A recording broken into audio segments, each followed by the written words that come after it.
1 minus 3 gives us minus 2.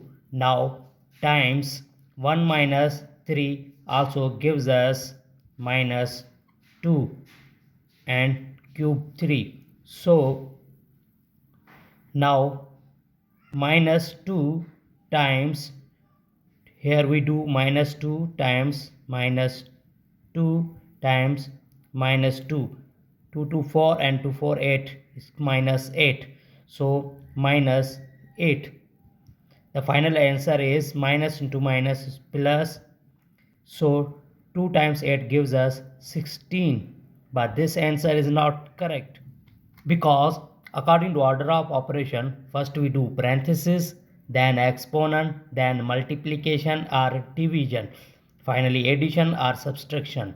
Remember that in multiplication and division have a equal priority and we have worked from left to right. So first we do parenthesis, then exponent, and finally multiplication and subtraction. So first we do parenthesis. 1 minus 3 times, here parenthesis is 1 minus 3, it means minus 2 whole cube. So now 1 minus 3 times minus 2 cube means it means minus 8. Now we do multiplications. 1 minus minus into minus, it means plus.